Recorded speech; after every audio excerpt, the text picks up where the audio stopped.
My name is not important, nor are the circumstances which led to the assignment to this accursed conflict. All you have to know is that I am a staff sergeant in the United States Army, who has been assigned to a classified operation in Alaska, although I doubt it can remain classified for much longer. I can't say exactly when the war began, although I would guess that it's been going on for at least a year, if the veterans are to be believed. Officially, we're partaking in a containment operation, although anyone with a pair of eyes and a working brain can easily see that it's something much more. After all, containment usually doesn't involve daily artillery bombardments and the deployment of tactical nuclear weapons. Yes, you heard that right. I've counted one instance of nuclear weaponry being utilized, and although it was probably low yield, it proved that this war was no minor operation.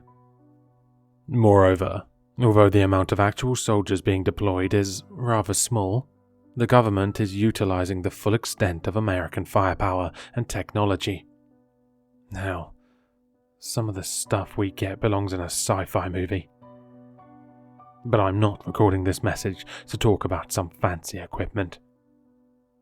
I'm recording this because humanity is on the brink of extinction, and the spongeheads in Washington are too concerned with politics to do anything about it. This threatens to not only shake the very foundations of our society, but also the end of all life on this insignificant planet as we know it. I could not exactly say how it started, but at some point, unusual events began being reported.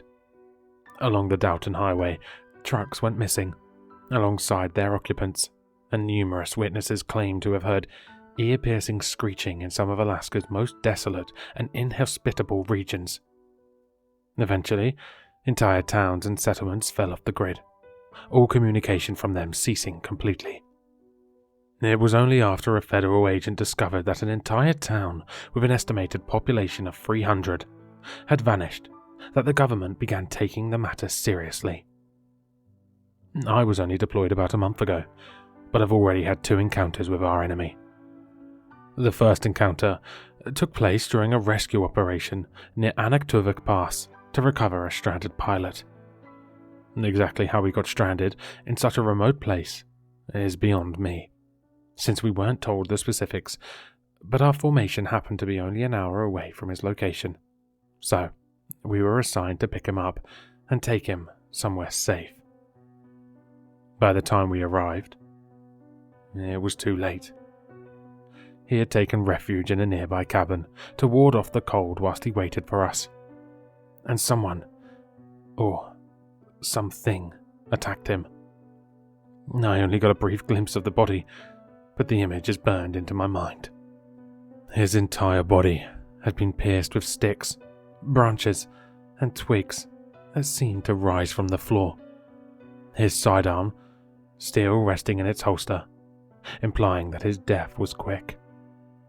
What scared me most was not the mutilated corpse itself, but the question which hung over it. What killed him? Who or what was capable of killing an experienced US serviceman with such swiftness and brutality as to prevent them from resisting, especially in such unusual manner? I considered asking my superior at the time, but a small itch in my mind prevented me from doing so. We left the body, and on our way back to base, a bright flash of light illuminated the darkness which blanketed us. The shadow of a small mushroom cloud extended just beyond the tip of the mountains, and an ugly silence filled the ride back. I am currently experiencing the second encounter, and I truly believe that I may die. Our mission was to protect a convoy of supplies and equipment for an isolated fire base. The trip here was relatively normal, although the further north we travelled, the more something felt off. It took us a while to realise, but the closer to the fire base we got, the less wildlife and foliage we saw. Considering that Alaska is practically a massive, untamed nature reserve, it was more than unusual to not see a single sign of life. By the time we were about an hour away, the terrain around us completely lacked any vegetation, and the sky was void of any migrating birds. We could all feel the wrongness that perpetuated around us. The reason for our unease became clear when we reached the base. The complex seemed completely intact, but not a single soul was present. Any sign of human inhabitation had been erased, and all that was left were empty buildings and defensive emplacements. In the hopes of searching the local area the next day, we were ordered to remain at the base for the night until sunlight rose. I don't think I will ever see the light of day again.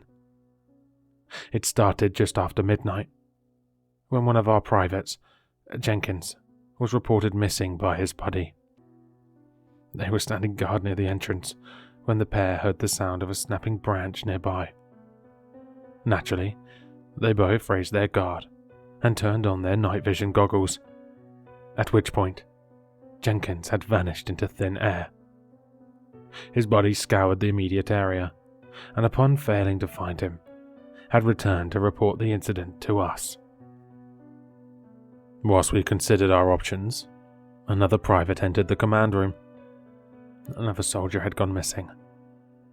For the next 30 minutes, just over half of our formation would seemingly vanish into the abyss of the night. Not a single scream or shot being heard. We attempted to contact command, but all attempts failed. We were alone, afraid, and surrounded by an unknown enemy, about which we knew nothing.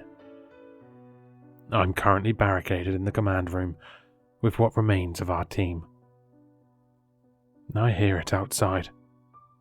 The cracking of bone, the rustling of leaves, the gradual encroachment of our demise.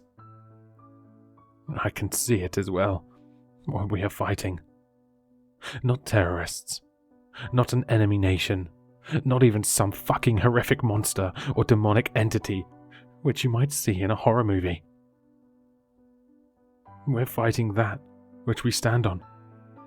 A horrible mass of nature, including trees and animals, is slowly expanding towards us. It's sentient, and it clearly views us as hostile. Our weapons do practically nothing against them. We have nothing to aim for, and they seem to have no conventional weakness. I'm not sure how much longer we have, but the entire structure has been enveloped in hard oak and ever-shifting greenery. I think a few branches have managed to break through the ventilation, so it's only a matter of time before it finds us. We're waging a war against nature itself, and it's finally started to fight back.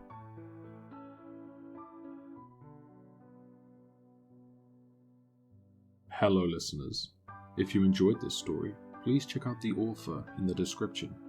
For more content, leave a like, comment, and subscribe for more sinister readings.